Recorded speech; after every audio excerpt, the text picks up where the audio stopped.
1 minute warning to the goofball army out there. Hi, the families. Tell them to get to the next room. Tell them to go to your neighbors because we got goofball news to go over, and it might get crazy. Typically does, guys. If it's your first episode ever, you got like 30 seconds before we start, so not enough time to go to the bathroom, but go get a drink because trust me, you're probably going to need it there. In the meantime, the rest, if you haven't already, go ahead and hit that thumbs up, hit that subscribe button, hit that bell. That way you know about future episodes as well, guys. Buckle your seatbelts if you haven't already. Make sure your tray is in the upright position here, guys, because we are just about ready to get going. And like, whew. Guys, if you want a crazy ride going forward, a bunch of nonsense, but all nothing but the truth about the Giants, listen in, buckle in, tell a friend. Let's go. And now, here are your goofball hosts, Drew and Rob. Welcome, fellow goofballs, to Two Giant Goofballs, the New York Giants podcast. I am Drew, joined as always by me, Rob. And hey, what the hell happened today? Well, a lot of things. Absolute craziness there. And it's funny, Jason's why do you get rid of the 1 minute warning? It was there. I don't know what to tell you. Like, it was there, I promise you. Yeah, so guys, we got a lot to go over. We got a lot to go over, but it's just craziness here because if you had told me that we would go ahead and re-sign Evan freaking Neal, I would have said you're crazy. And I still say the Giants are crazy, by the way. Bonkers. But that's what's going on. That's what's going on. So we got a lot to go over, though. We got all kinds of holes we still got to fill. Apparently, we're out of money. And like I said, somehow Evan Neal's back. It's just craziness here. It's like that show that you hated. They got canceled and then brought back. Yeah. Look at you, scrubs.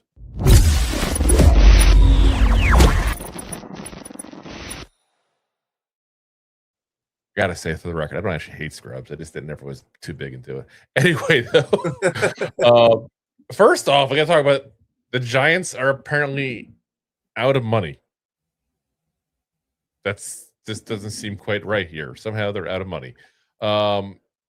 So Jordan Raanan pops onto X, and real quick before I do this, because I already see in the chat here. We got this Eli guy who I'm just going to go ahead and ban right off the bat because he was already starting trouble in Ryan's thing earlier today, that Ryan's Big Blue podcast there. So I'm going to go ahead and just boot him right off the bat there. But nice and simple. Anyway. So people are really bored.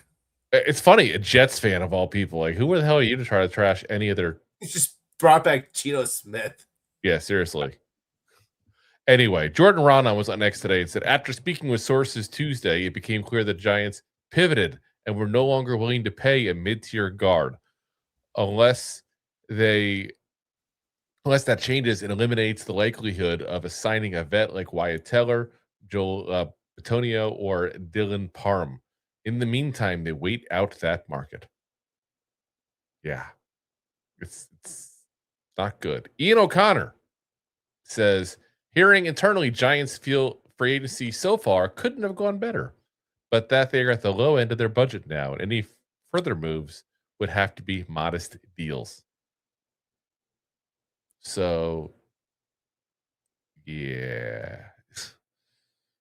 Don't expect any big move, guys. That means they're going to be bargain basement shopping at this point for the now on out. Where had the clearance been? Yeah, I guess that's why we got Evan Neal back. That's probably makes some sense there, but it's just like, I don't understand. Like, we have plenty of money. We haven't restructured anybody yet. We haven't cut anybody yet. Like, what should we cut some people? We haven't cut everybody. Looking at you, Graham, like there's still people on the roster that can go. Like, why do we have no money? Bob the Carrot was cut as soon as we could. What are you talking about? Well, yeah, that's what I'm saying. But there's still other people that we can cut that we easily could. I mean, obviously, Hudson got, cut as well. There's plenty of more people we can cut that will not be on this roster, even going into camp. I don't quite get that. unless they're just thinking we're going to get a whole bunch of modest guys, like a whole bunch of like minor deal guys. I don't know. That might This be the doesn't make move. any sense to me.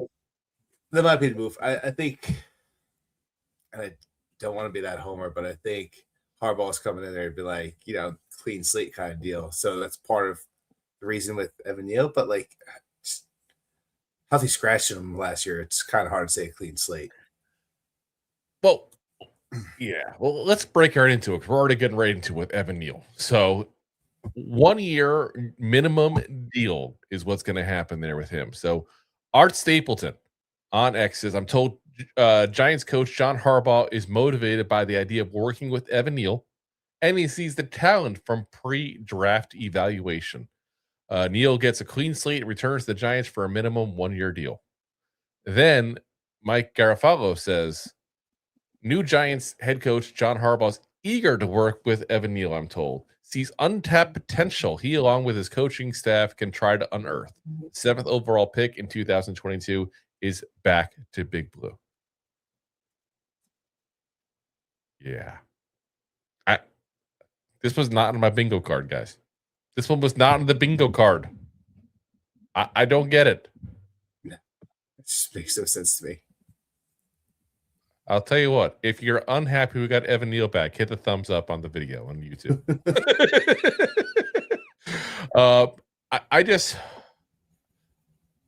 Jay just brought up a good point too that I was thinking this whole thing too as well. If you're Evan Neal, why would you even want to go back? John Harbaugh. I mean, that's the only thing you got there. I get it. But, I try to take the emotions out of it and go, you know what? How many times every year, Rob, we talk about a draft bust that somebody we bring in from somebody else that couldn't get it done? You know what I mean? Oh, every Isaiah Simmons kind of people. Like, it's weird. We brought a guy back we had that couldn't succeed with us. But he couldn't succeed with Dable. There's a difference. How many players do we see leave and become something? And I'm not saying Evan Neal is going to be something. Let's be very frank. I think he's going to get cut before camp is done. Yeah, I can see him going to like Jaguars and improving, being a serviceable tackle or something. I'm just wondering, is this considered a change of scenery here because it's a new head coaching staff and new everything? Like Joe Shane's in the corner somewhere crying because Dawn took all his power away and he's having peanut butter. He's still the GM. Gosh darn it. GM. Don't you worry. Yeah. So, we have nothing to lose by bringing him in, except for our sanity, basically, at this point. Which, quite frankly, we're Giants fans. We lost that a long time ago. I don't know. I feel like a lot of it was mental with him. A lot of it was like maturity issues as well with him. And we saw what happened with Abdul Carter, for example, getting in trouble the second that Dable was gone because they're finally making him do things the way you're supposed to do things. I honestly think that Evan Neal was babied a lot. And I think that's part of it.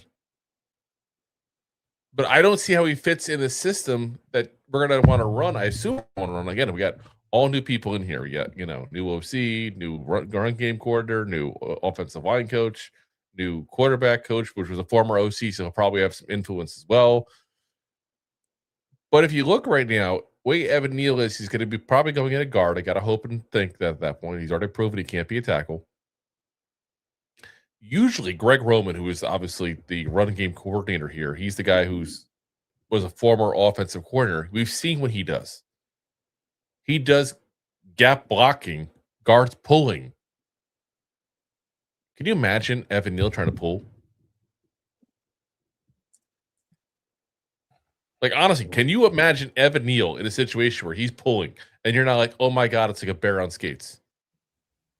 It'd be kind of funny to watch, but 100%, it's not going to be a good look. I don't. I have to imagine they have an idea for him. I have to imagine like maybe he's like they're thinking one of those depth pieces because it wasn't like he was brought back for a lot. Yeah, and that's the only thing I can think of. But again, guys, it's a minimum deal. There's no guaranteed money. We can cut him at any point. So don't let this steal thunder away from the successes we've had so far this offseason. I know it's kind of a black cloud, but the guy came and set the edge. We want him now to go running off and doing run ball. I don't get it. But again, I said we're going to trust Harbaugh. I said we're not going to nitpick everything he does. On paper, this is not a small thing because you're bringing back a guy with 4 years of history here. In reality, it's a small thing. You're bringing a backup lineman in. It is a former bust that you're hoping you can get something out of. That's all it is. And this is probably his last shot in the NFL, I got to say, which is why it's so weird that he would want to come back here. I would have to imagine because he came back to the Giants that he would have one other shot elsewhere. I don't know. So, like, this is kind of like a make it break it for him with the Giants. We could cut him mid-season. I do think he'll get picked up elsewhere. Yeah. And as Jay said, he can maul in the run game. That's the one thing he can do. So maybe that's what they bring him in as like a goal line extra lineman or something like that. Or I don't know. It just, a seventh tight end. I don't know. Like, what do you do at this point with him? But again, we got to just hope and imagine there's a plan. We got to have the faith that that's what's going on. And, hopefully we see progress in him this year. You know where to go but up. And if he sucks all off season like we expect him to, then hopefully the Giants are just smart and they go ahead and just cut him. And then he's gone. And we're like, oh, we talked about this guy and all he was the camp body. So, I don't know. Maybe that's just we're overthinking this because we're thinking with our, our feelings here, so to speak, because he called us burger flippers and all. It's the only thing I can think of. It's just personal, I guess. I'm a goddamn good burger flipper and vacuum salesman. But that's what I'm saying. Like, that's just what we're looking at there. Like, we need to take a step back and say we're overthinking this because we really are, and just figure it out there. But plenty of the things we can talk about here. That's for sure. So before we do that, though, guys, real quick, if you haven't again, hit that thumbs up. We're going to be pissed about that. I'm telling you, because I can see I got 73 y'all right now on YouTube, and I'm seeing 13 thumbs up. So do me a favor, it really helps the show big time, guys. Next up, let's just tell you guys, there's some moves that are small moves. Some moves that you go, this is what's going to make a championship. This is definitely in the small move category. Zir Barnes re-signs with the Giants. 1 year deal. $1.55 million. Well, listen, he's not a bad piece to bring into camp. I thought he actually provided more than I thought he would this time with the Giants. 11 games, 29 tackles, 2 tackles for loss, a QB hit, a sack. Only had 92 defensive snaps and 168 on special teams. If you think about it, his snap per tackle ratio is pretty damn good. Just say that there. No, but I'm just saying in general, like that's just insanity that's what's going on there. So we'll see what they do, but I really think that he's going to be a guy you bring him in to see if he wants to be a depth piece special teamer like he was last year for us. And I think he's going to make it, honestly, as a depth piece like that. And he's a nice cheap deal. We know we're getting with him. Nothing too special, but a guy who brings a lot of energy, that's for damn sure. That guy was all over the place in the kickoff return teams and all, kickoff defending teams. They were just all over the place. I mean, just like you saw a big play after big play with him on there. So, I'll take it. You got to keep in mind, guys, when you get even like 5 special teams tackles, you're considering, oh my God, this guy's amazing at special teams. He's the man. Yeah. So like I said, I'm all for it. I'm glad they brought him back. I just don't think that we got to expect anything crazy out of him. Like he's not going to be taking Micah McFadden's job anytime soon or anything like that, But he's a guy you bring and get a little special team action out of. One guy who will not be back. Casey Kreider. Casey's no longer at the plate for the Giants. He has officially left for the Arizona Cardinals after being with the Giants the last 6 years there. So that means we're going to have a new kicker, new punter, and new long snapper. It's a All new whole bunch special of new teams. All new special teams. Now it's funny because I was saying kicking a snapper. Hey. earlier today, who would have thought that we'd sign 3 former All-Pros this offseason? And they play kicker, punter, and fullback. It's kind of funny. Maybe there's a former All-Pro long snapper we can bring on too, just seems like the thing to do there, It's just crazy. 3 All-Pros, and that's who we got. So, we did get some news real quick also for you guys on the contracts that signed for the minor deals there. Chris Manhert's deal is a 1-year, $1.487 million deal, $62,500 signing bonus, $1.3 million is guaranteed. So it's safe to say he's going to make it out of camp. That wasn't to bring it back and see what you do. So, Art Green, 1 year, $1.075 million. Nick Jones, also 1 year, $1.05 million. So those guys are guys you're just going to bring into camp and see if they can make it out. But Chris Manhertz is here to stay. So don't get all Manhurt over the Manhertz. He's going to be here for a while.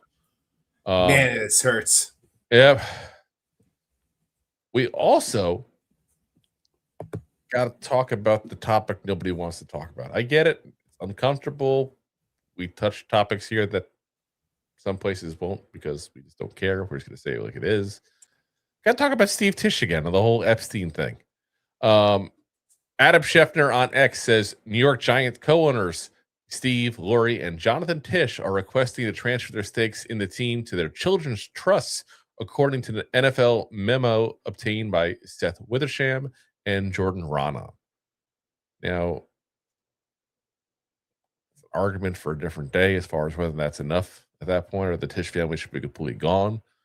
I find a weird move that they want all 3 Tishes included as that instead of just saying Steve Tish needs to go.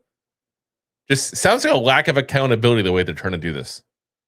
I think it's a clean slate. Like, hey, is it the clean slate? No, you give it to the kids. Well, the kids, I don't know. The kids may not be freaks. They may have not known that the parents are freaks. I'm not trying to say you blame the kids, and I'm saying you haven't really done anything. Now, here's the other interesting part, because I feel like no one's talked about this one here. First off, this name I can't get past. It's a really bad name considering the topic we're talking about here. The writer's name is Ben Horney of Front Office Sports. And I looked it up. I don't know front office sports. I don't pretend to follow the business side of football and stuff like that. I follow the sports side of it.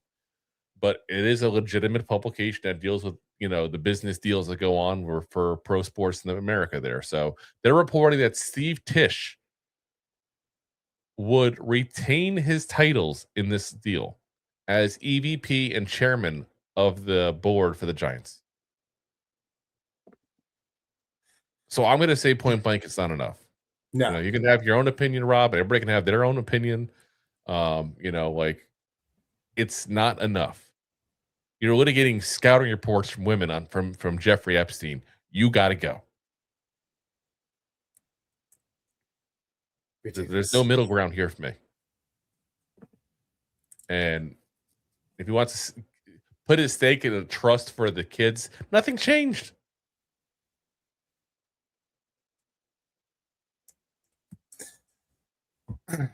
Yeah. Nothing. So, yeah, I don't think that's a fitting punishment. So if you're actually gonna do something because you feel remorse and you feel like you embarrassed the franchise, walk away. Well, in his mind, he is walking away and giving his kids the same success. No, he's just trying to look like he's walking away. He's not walking away. That's not walking away. So, like I said, we're gonna call it the BS. That's like a typical. I'm gonna do this to make it look like I'm walking away and everybody's all happy, but no, just like happy. What Jay just said, it's an empty gesture. 100% it is. So, like I said, hopefully that's not the end of that story. Even though I know none of us really want to talk about it, but it's there. We got to kind of have to talk about it there. Next up, we get to happier news here. So, I was watching a video somebody posted of Julia Falcone, who's the fiance for their new punter Jordan Stout, and she was kind of recapping the day that Monday and how everything went. It kind of did a social media thing on there. One interesting tidbit I caught out of that was apparently they're getting married next week. So we want to give a little kudos there to Jordan Stout and his nuptials there next week. Hopefully, prenup now they got a $12 million deal. That's a whole separate it's a whole separate thing. That's a personal decision. You had to go right to the FINA. I went right to the prenup. Yes, I did. Like I said, it's just is what it is there. On the good news front as well, you notice I'm trying to give a lot of good news now that we're talking about Tish. So Cam Scattaboo, he was on the Rich Eisen show there today and said he ran at 75% for the first time since his injury. So that's good. He's got one more month left in rehab, and then he expects to be ready for camp, he said. So that's good news, guys. I'll take that. Again, he's young. He's a beast. He doesn't feel pain. I'm telling you guys, he'll be back, no problem. I'm not even worried about his scary part. And I probably should be. There's probably should be like a little bit of even a 10% shot that I have no fear of that whatsoever for some reason. I do think he's going to heal. I think he's going to be fast. I'm just worried it's going to be too fast where he's going to re-hurt it again because he's a guy that doesn't feel pain, and he's a guy that just wants to get back on the field that doesn't care, just wants to run through the wall. And that's the guy that goes back too fast, typically gets hurt again. Yep, 100% there. So real quick, we're about to go ahead and pay the bills. I do want to, before we get to that real quick, I just do want to give a special shout out to y'all, especially all that in the YouTube land, as we've officially hit 1,900 subscribers on YouTube today. So we need 100 more to hit 2,000, 100 more. So you could be at least 1% of that solution to that problem, guys, if you're watching right now and haven't hit subscribe yet. We're going to go over a list of players, though, guys, that I think are potential fits for the Giants that are left in free agency. Listen, we know we're bargain basement shopping here, but there's some guys that I think still make some sense here for the Giants to potentially look at that won't necessarily cost a ton of money. So we're going to go over that list with you guys. But before we do that, we got to go ahead and pay the bills here with you guys on our end. Yeah, let them cook. So, of course, you can support the show there at buymeacoffee.com/2giantgoofballs, where you can do you can buy us a beer, you can do one-time support payments like that, you can do monthly support payments there, but that's the place that takes the least amount of cut from us. So we like there. It's fun. And of course, with that, we also have our draft guide as well that we're going to, that's going to be going through Buy Me a Coffee there. We'll be doing a draft guide specifically geared towards players and how they fit the Giants.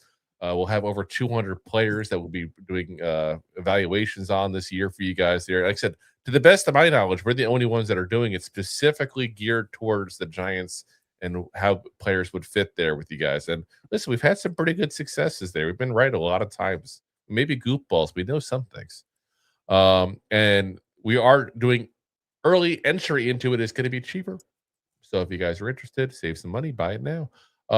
With that, also, we have, of course, the Giant Goofball store, 2giantgoofballs-shop.fourthwall.com, where you got t-shirts, pins, towels, cups, travel mugs, all kinds of fun stuff there. So again, that's 2giantgoofballs-shop.fourthwall.com. With that currently going on still also is the special offer of free shipping, and he purchases over $100 there in the merch store there. So again, appreciate you guys supporting the show there.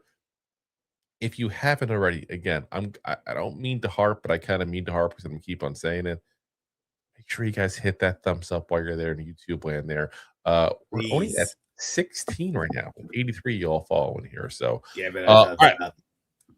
Let's get into the players that we think are potentials for the Giants. Now, let me just say this before we get going to this list. We're looking at, here's the positions we still need. We're looking at, here's guys that fit potentially because we think they fit either with the, the spots that we have open, or there's just a history with somebody on the staff with this guy, that kind of situation. That's what we're looking at there. So first off, we're going to start with guard, because to be honest, guys, I thought we'd have a guard by now. And no, I don't mean Evan Neal. Stop it, Rob. I know you're about to go there. I really thought we would have another guard by now. We don't seem to have one. So here's a list of guards available that I think makes some sense here right now. First off, Greg Van Roten. Again, obviously been with us the last 2 years. Haven't heard a thing on him, which is kind of crazy to me. I don't know if he fits what the Giants are looking for specifically in a guard now under Harbaugh. We talked about before, movement, pulling. He's not doing that. But yeah, it's his forte, if you will. I'd rather have the talented guy though than have the crappy guy who just happens to be able to pull. You know, that's where it's at. Sometimes you got to adjust your system to who you got. 36 years old now. Greg Van Roten is last year with us. 65.3 PFF grade, 70.1 against the for pass blocking, 61.2 run blocking. So again, I don't know why he's there. I think it's cheap enough that even if you bring him back as a backup, he should be that option. He should be that option as at least a backup. We also have Daniel Falele. We've talked about him before. This is a guy that I hope he go nowhere near. I want no part of him whatsoever. I'm going to be very clear on that. Ravens fans are really calling it sabotage that we haven't picked him up yet because they wanted him gone for so long and Harbaugh wouldn't do it. Like literally, they're flipping out. So I don't want him. 26 years old though, so he's still young. 56.8 PFF grade, 60.1 against for pass blocking, 53.5 run blocking. And again, played for Harbaugh. That's why there's the he's the obvious link there, and that's a potential. I don't want him. Again, be very clear. I cannot be more clear. I don't want him. No. But you can kind of understand why people would kind of put these two together because he's still there and he played for Harbaugh for years. So you got it there. Next up, another older guy, an oldie but a goodie.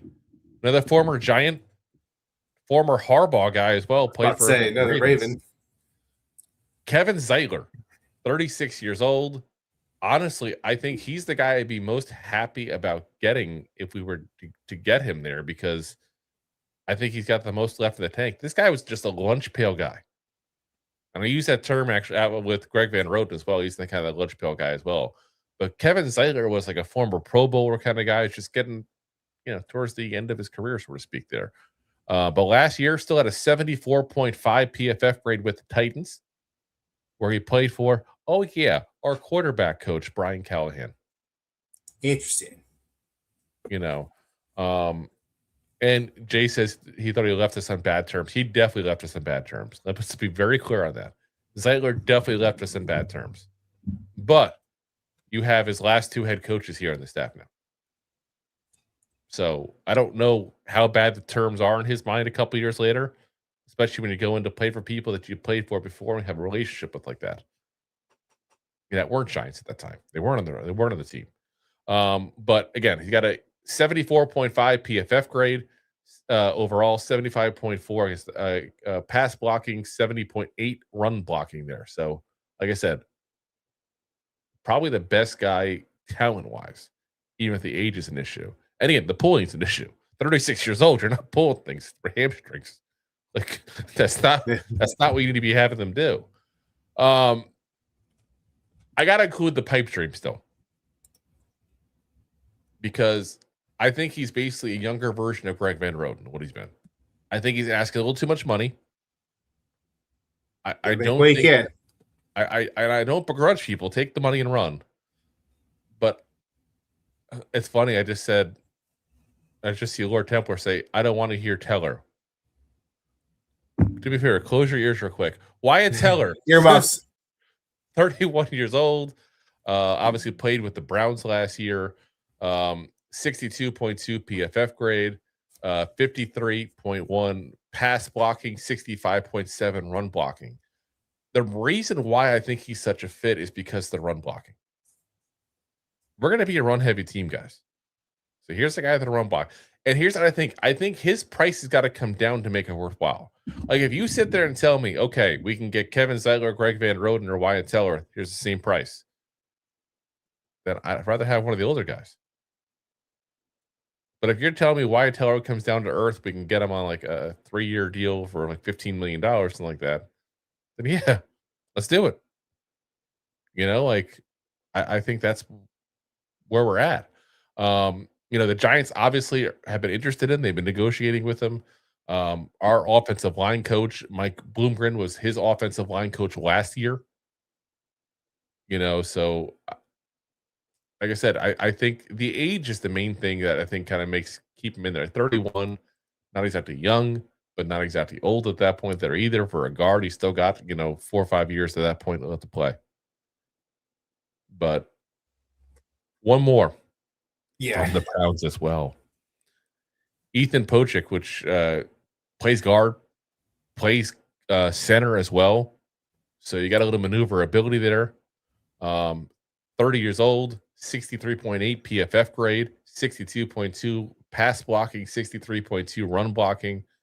And again, played with Mike Bloomgren last year with the Browns. And again, it's the Browns, guys. You gotta give a little bit of pass when people played for the Browns. It's kind of like you have to give people a pass when they played for the Giants the last couple of years. I don't want to say it, but it's the truth. Fair. It's very fair. How many people have left us and succeeded? The Browns are just been as crappy, if not crappier. So, like I said, like I said, to me, I'm okay with bringing a guy from the Browns that looked good, but didn't necessarily look, great. You know what I'm saying? Like, he looked serviceable, but didn't necessarily look like, oh my God, I need to have this guy. Looking serviceable on the Browns. Think about that. You know what I mean? Like, it says something. Especially with the terrible coaching, terrible quarterback play, terrible everything play. It's terrible hard to do your job. Linemen around you. Like we talk about that all the time with the pass with the Giants, like even with the Ravens now with Flaley, ironically enough. But it's like when you don't have good players around you in the line, like you're counting on the guy next to you. And that Browns offensive line was just covered with injuries left and right, guys. So, like I said, I'm okay with bringing either one of those two in as a potential person, to compete for the guard spot there. Or like I said, with Ethan, you got a guard and you got a guy who backs up as center, which is what we did with Greg Van Roten last year. He just steps in, and obviously we don't know fully the offensive scheme, what it's going to be. We're just making assumptions, Let's get into the wide receiver spots there.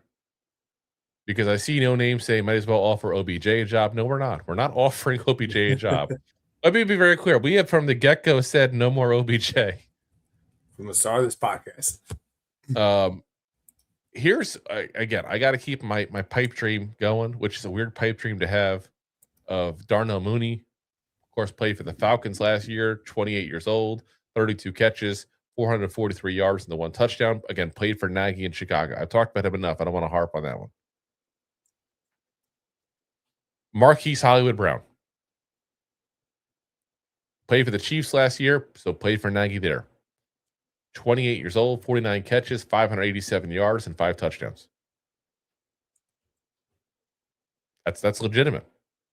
Again, I don't think, guys, we're going to get into getting these great receivers. If everybody thinks that's what we're doing, I think if you're thinking you want Tate or somebody like that in the draft, I'm telling you right now, guys, look at what the Ravens have done. They never loaded up on big name receivers like crazy. They had one big name receiver at all times. That was their goal.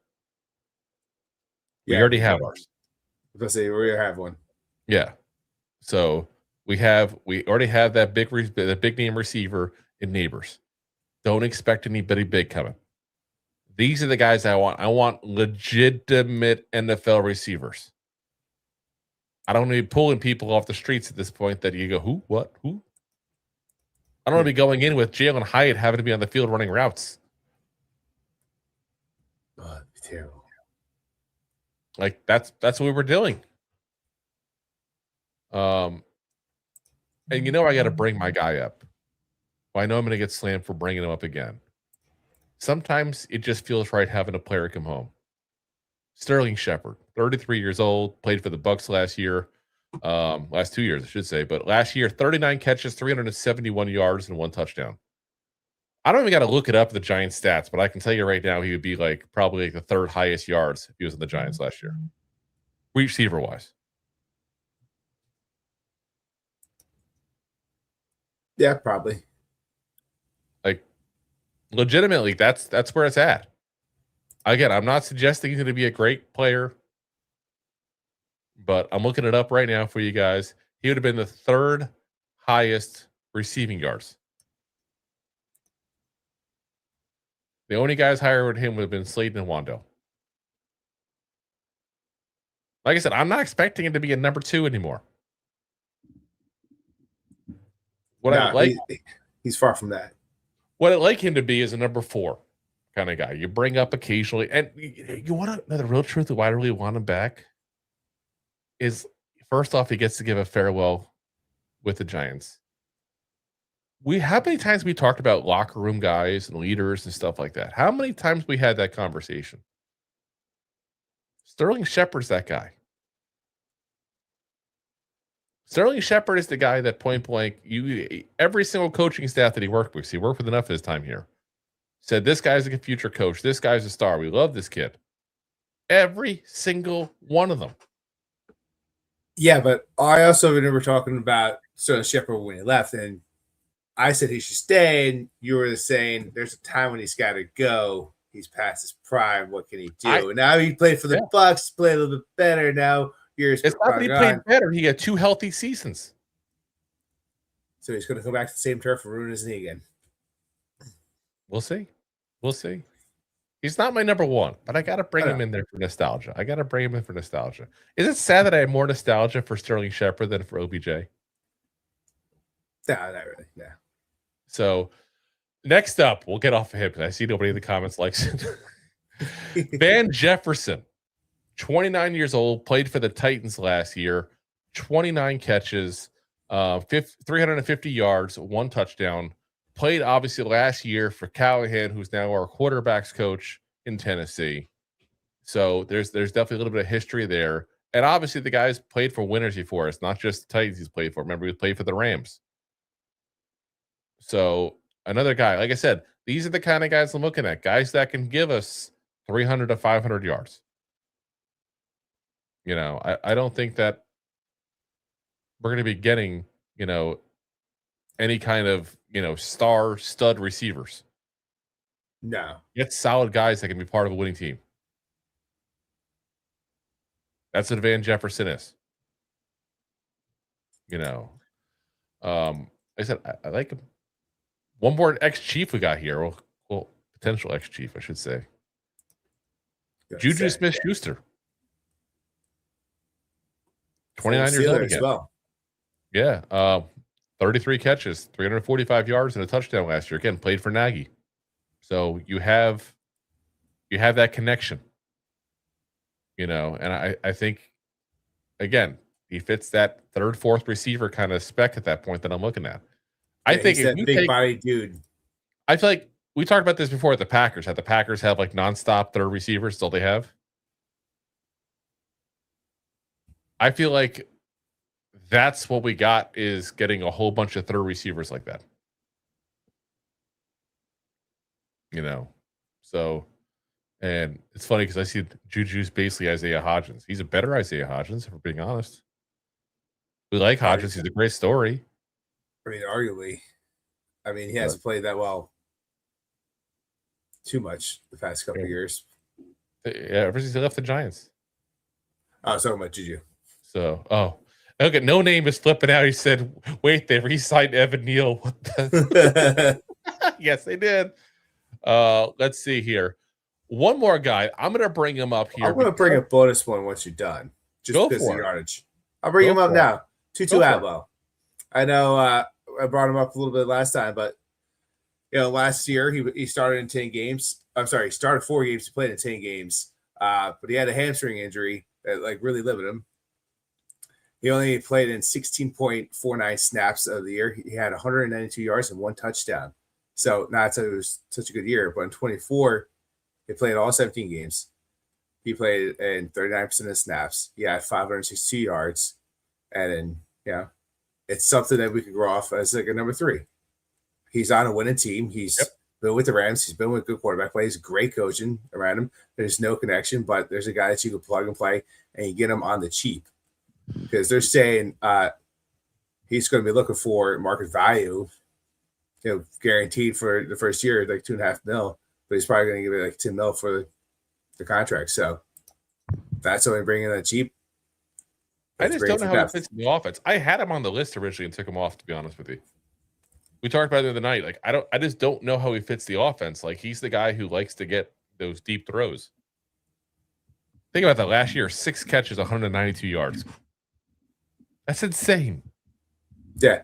Well, it's also he has to go down deep because he's also fighting against Puka Nacua over there in the who's plays anything short, hook, slant. I just, like I said, I don't know the fit. He's just, again, I'm not going to pretend. He's a piece of guy. You can put him in slant. Like that's how he was used just because of other talent stats around him. Yeah, like I said, I just think we gotta figure some stuff out. What we're doing, and part of it is what's the scheme going to be. And like I said, I'm kind of hodgepodging together what I think they're going to do based on what Baltimore did for years with Harbaugh, what Nagy did when he was in Chicago. And that's where I'm kind of looking. I'm going to throw this craziness to you.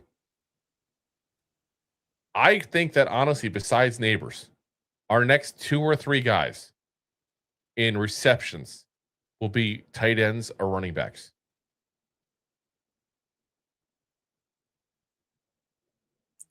Nagy doesn't like to use wide receivers like crazy in Chicago. You still need them, though. We still need them. And that's why I'm saying let's go get some. But I'm just saying, like, I feel like we got to recognize what we got here. Everyone, like last year, we talked about how we need like 8 receivers, 9 receivers. Yeah, I could see him rocking out for 5 or 6 this year. I could see. I say 6. I'd say 6 is probably the magic number. We'd have to look at the history of what the Ravens carried because that'd be the easier way to have an idea. I got one more name for you guys, and we never should have let him go last year, but we did. Is little Jordan Humphrey. And listen, I don't mean him to be like oh my God, this guy solves the wide receiver problem. Bring him in as a camp body. He's a free agent still. 27 years old. Played last year with us and the Broncos. Just in 13 games, had 150. In 10 games, had 13 catches for 156 yards and a touchdown. He's not going to be the, anything special at that point. He's the back of the rotation wide receiver. And Jackson Dart's been the recruiter, so I wouldn't be shocked at all if Jackson Dart hasn't already called him up, said, "Hey, you want to come back?" They did it wrong last year. It's all new people. And we talked about Juju before, like Lil Jordan, a lot younger, same big body kind of style. Never really got a chance. Give him a shot, be a lot cheaper. Yeah. Yeah. And I've seen the comments. He's basically telling you we need speed. We don't need speed. If you look at what the Ravens did, what Greg Roman did, what Matt Nagy did, that's not what the systems have been. And assuming, which I know we are assuming here, assuming that they run that kind of offense, it's going to be short, throws to guys who found holes in zone coverage, guys who did hook routes, slants, that kind of stuff. That's what you're going to see from the wide receiver position. And no, Lord Templar, we are not getting A.J. Brown. Oh my no God. part of the headache. I'll tell you that if we had the cap space, I'd still want no part of him. No. Like, I have no love for crazy receivers. I don't understand what it is about that position that just makes people psychotic. Well, I mean, you have to have an ego to play that position. But my thing is, we already talked about how we think this offense is going to be. It's a run, smash up the mouth, heavy run game with the tight ends in play. How do you think AJ Brown's going to answer that? But he was pissed that Barkley was getting the ball more than he was. Yeah. Now you're going to have Cam, Tracy, Singletary, Likely, Theo Johnson, all getting the ball more than he is. Yeah, like I said, guys, that's part of why I don't expect a big name, because you do have those problems. Like I said, there's other guys out there we're not even mentioning, and that's what I think the Giants will do. They'll see who gets available later on that fits that kind of category of a 300 to 500 yard guy that they can get for a couple $1 million because he's tired of sitting around at home. That's what they'll do. We're gonna be bargain bin shopping here. Defensive line, we still haven't got a run stopper. That's one of the biggest things I was hoping we would get, is a legitimate name run stopper. By the way, for those who haven't heard, before anybody says it, Ashawn Robinson got signed tonight by the Buccaneers, 1 year, $10 million. because I know somebody will bring him up because he was a former Giant. I heard like everybody and their mother bringing him up, but I just don't think it's going to happen. Obviously, because he's a Buck now. Sorry, I don't know if pen's to paper yet, but I know it's been breaking news, so I'm assuming pen to paper is. It's past 4:00 on Wednesday. They're allowed to sign him now. Let's get to the guys that are available. And I'll be honest with you guys, some of these guys, like half of these guys I have are guys to bring back. Because at this point here, all the big ones are pretty much gone. We've kind of lost our chance to get a lot of the bigger names there. So, we got Nacho.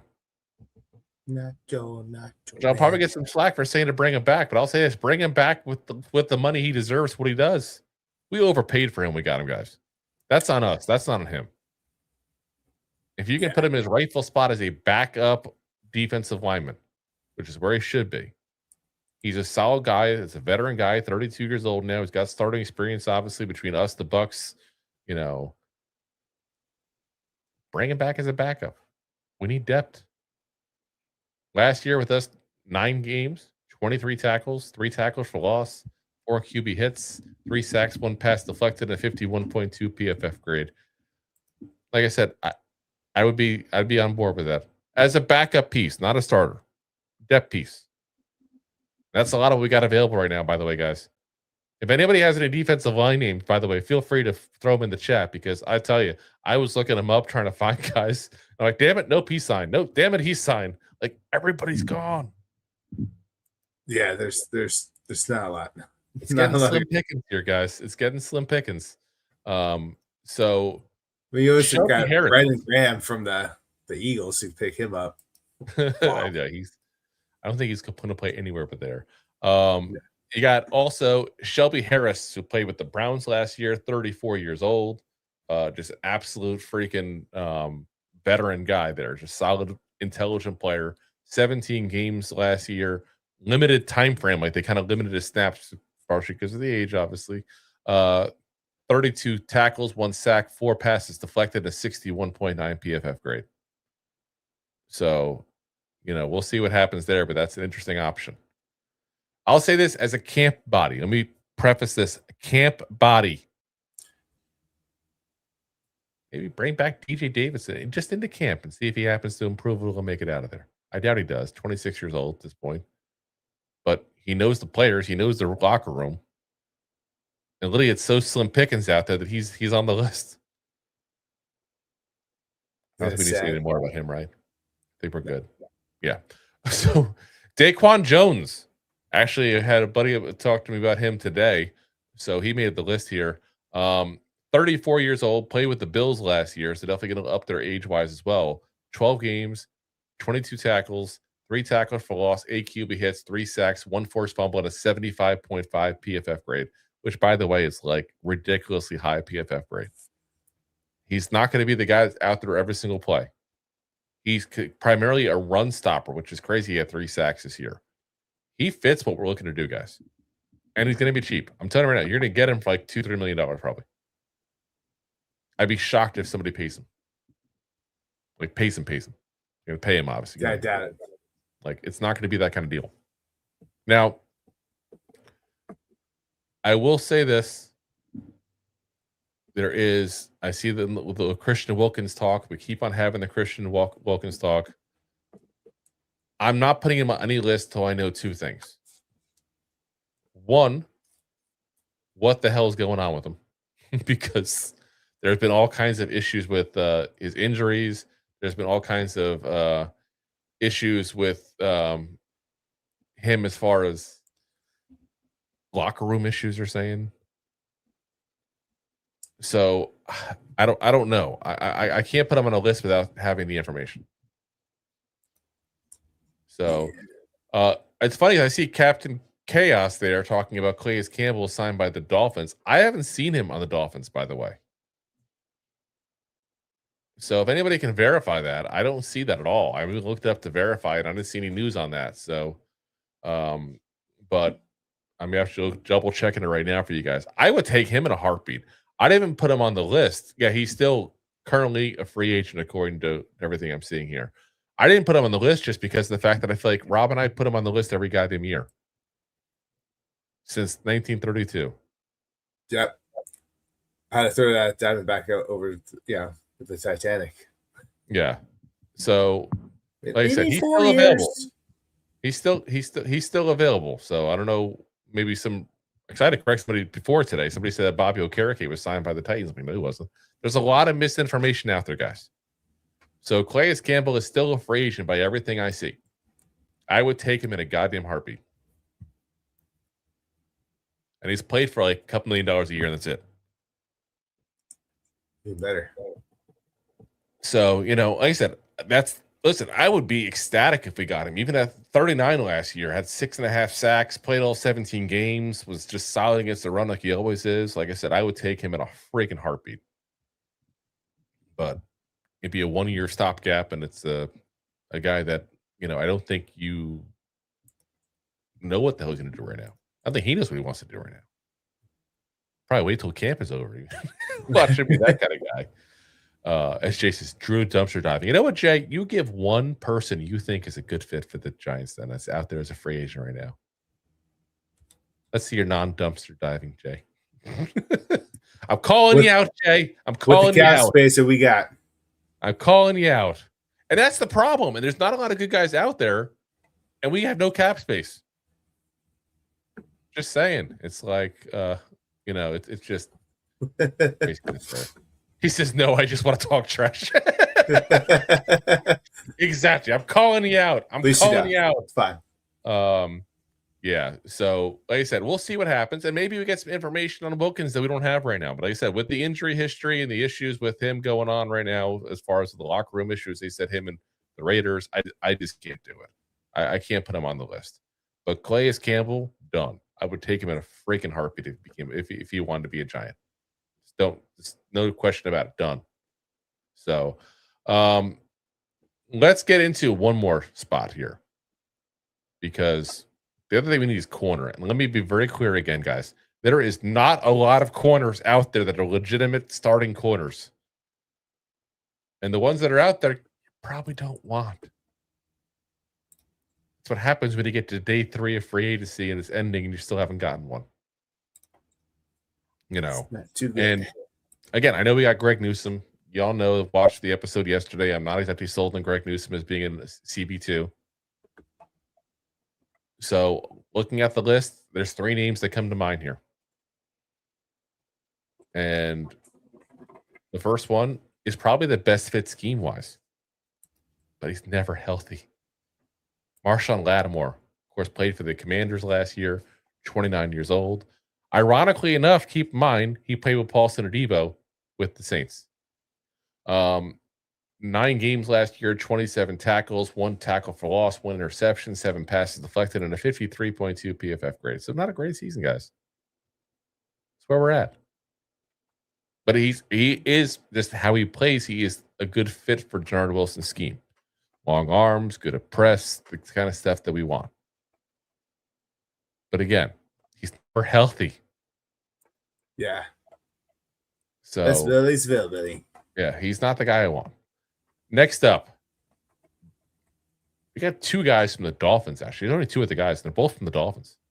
First guy, Jack Jones, 28 years old, 17 games last year, 77 tackles, 4 tackles for loss, 6 passes deflected, and a 60.2 PFF grade.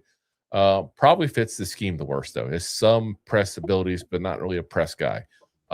Also, Rob, you know my theory on tackles from a cornerback. What do I want to see? That number as low as goddamn possible. Because if you're tackling, that means somebody probably caught the ball next to you. Yeah. 77 tackles. It's a little high. Just a little. So, Rasul Douglas played for the Dolphins also last year. He's getting a little longer than 2, 31 years old, which is like corners, keep in mind, are like running backs that die at 30.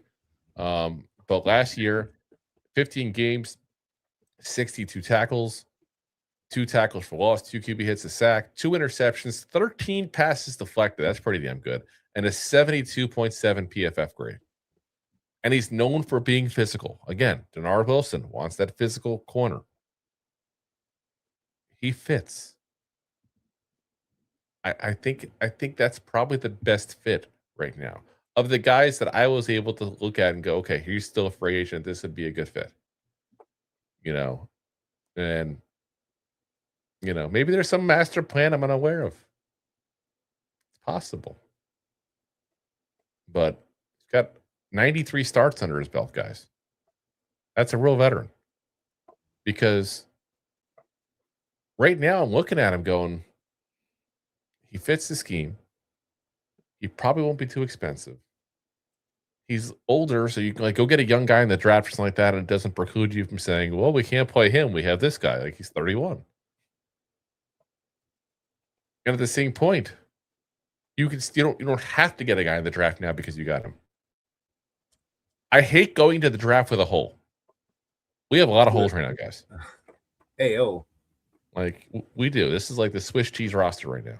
We always get a Dory Jackson back. There we go. Let's get a Dory Jackson back. We'll wait till August to sign him again. Wouldn't that be fun? Do that again. So we'll see. Let us know in the comments, guys. If you got anybody else you like, do you think it'd be a good fit? Feel free to let us know. But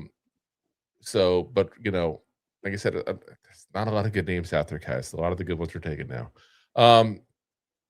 One bit of draft news we do got to give you before we head on out here for the night. Looks like Jeremiah Love's going to be coming in for a visit tomorrow, according to Art Stapleton. So, I don't know how serious the Giants are at, taking him. There's been a lot of rumors that the Titans are really interested in him as well. So, we'll have to see. He might not even be available by the time we get to him. That's the crazy part. Because the Titans do pick right before us. I think it's a safe bet to say the Raiders won't be taking him. I don't think the Jets take him.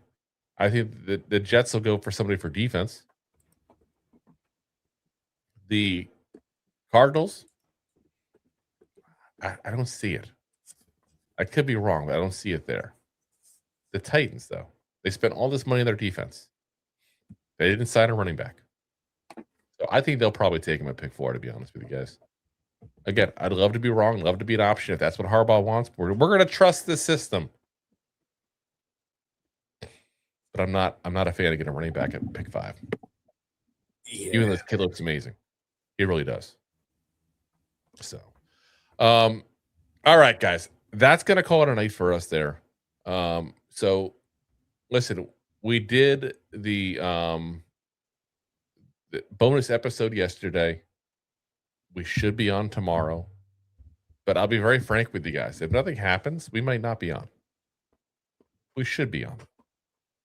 I just don't want to BS you guys and give you guys a show of nothing to talk about because there's nobody else signed and we haven't done anything yet. And it's not fair to you guys. I won't do it. So, but we'll see where we're at. Again, I think we'll probably get somebody, might just do a shorter episodes. As Jay says, Drew wants to talk, he'll be on. Listen, I am rather loquacious. It is what it is. I'm going to give you guys about a couple of rumors and trades that didn't happen. Listen, it happens all the time. Rumors, trades, they happen. Rumor has it. Before we leave here, guys, we're at 28 thumbs up there on YouTube. I got 95 of y'all watching that still haven't left, even though we said we're leaving. So I appreciate that. But before you leave, hit that thumbs up. How great would that be to get 90 some odd here before we go? At least get us in the 30s, please. But again, guys, we'll be back again probably tomorrow night. Talking there about so whatever happens to happen in the rest of free agency, any rumors going on there. I would think it's safe to say we'll probably next week start talking about the draft stuff. So we'll be on for that as well. Hopefully. At this point, we're out of money. How can we do this? How can we do this otherwise? What are we talking about? Oh, we got this guy who's been on 5 teams in 2 years. What's going to be left? So like I said, guys, as always, we are live every Monday, Wednesday, Thursday, 9 p.m. Eastern Standard Time on YouTube, the preferred platform, along with, of course, Facebook, Twitter/X, Twitch, and, of course, Rob's favorite, Drew's LinkedIn profile. And, of course, as always, we're available the next day on all the audio podcast platforms, Apple, Spotify, iHeartRadio, Pandora, all the big ones. And, of course, as always, within 24 hours, it's up on video on Spotify as well there for you guys. Again, we'll probably see you tomorrow night, guys. Appreciate you guys for listening, watching, supporting as always. And as always, Giant fans, Go J-Man!